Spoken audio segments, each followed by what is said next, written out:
Folks, welcome back to Flat Irons Tuning. Here in the shop, I've got an age-old question for you. Should form follow function, or should function follow form? In other words, should the way something works dictate how it looks, or should you prioritize aesthetics over how the thing actually functions? Now, with that in mind, or that question in mind, how do you think Subaru feels about that? I'm going to walk out here. Let's take a look at the 2024 WRX. Got it sitting back here. How do you think Subaru prioritizes function versus form? I think it's safe to say that they're all about the function. Now, the WRX looks the way that it looks because that's the way that it needs to look to do what it needs to do. And that's fine. If you're a Subaru person, you're used to this. This is nothing new. With that being said, let's get in the WRX, let's drive it around.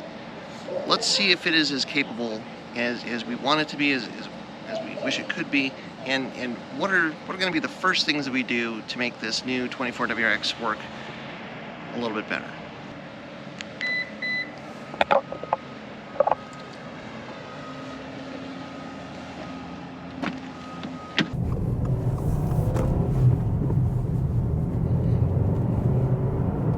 This new WRX, well, it feels like a WRX. It has decent power. The new, the electronic bypass valve and electronic wastegate gives this car a really flat torque curve, which makes it feel like that's the biggest difference between the older WRXs in this current gen. Is just like it doesn't feel like a turbocharged car, which is obviously by design, but it feels like it's got plenty of power everywhere. It's fun to drive. It feels like a WRX. So what do we like? What do we not like? I've driven this car a bit. I drove the car at the launch. The guys from the shop have driven it. General consensus is that the suspension feels a little bit on the stiff side. Not bad, but just a skosh, which you can probably see here on the in-car. It's just there's a little bit of jostling around. Usually that stiff suspension feel, that's what the STI got. The WRX felt a little bit more compliant. This one feels more like, kind of towards the STI range in suspension stiffness. Steering feels good.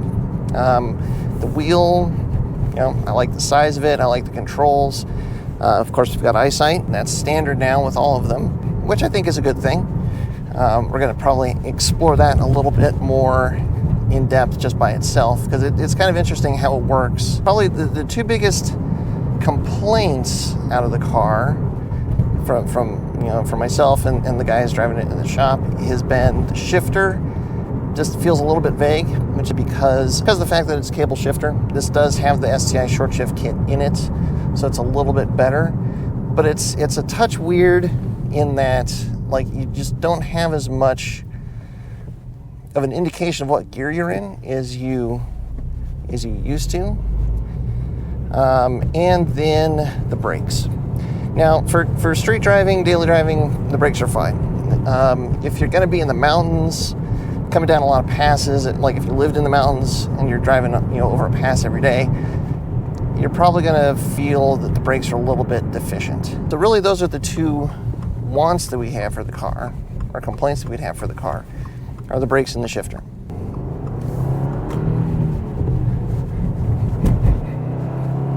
Yeah. Not a big power spike, but there's plenty of get up and go.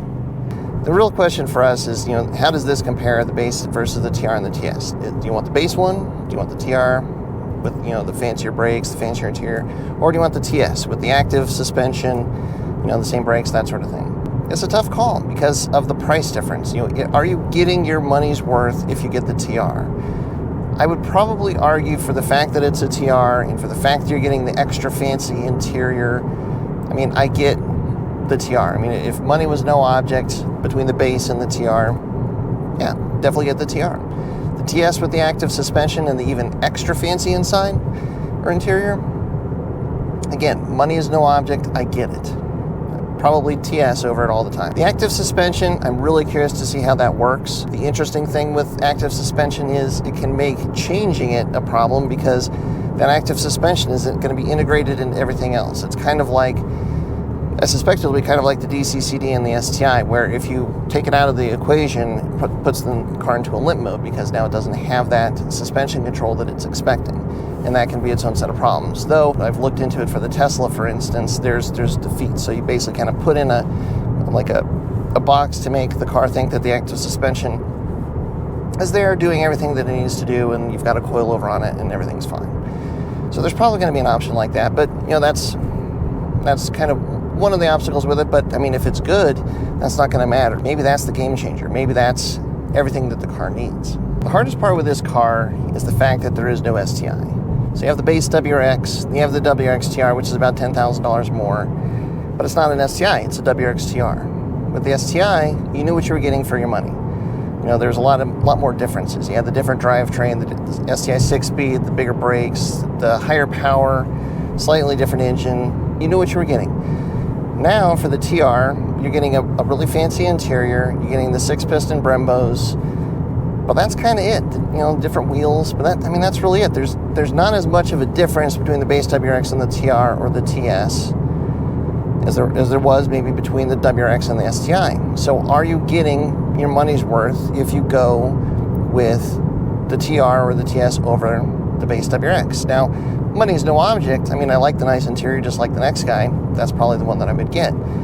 But, you know, what's the best value? You know, what if you put the TR brakes on the base WRX? Is that enough? Is that the one to get?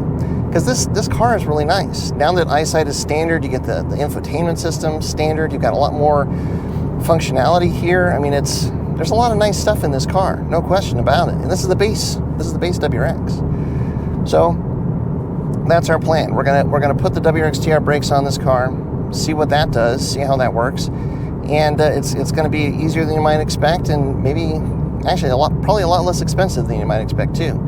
So that's the first mod that we're going to do. Now, if you think we should do something else, you know, let us know in the comments below what you think our next thing should be. But yeah, that's where we're going to start with this car. Stay tuned. We're going to try and get that done here hopefully soon. So that'll be probably our next video, or one or two. So thanks very much for watching. Thanks for your support as always. And until next time, stay tuned with Flyner's Tuning.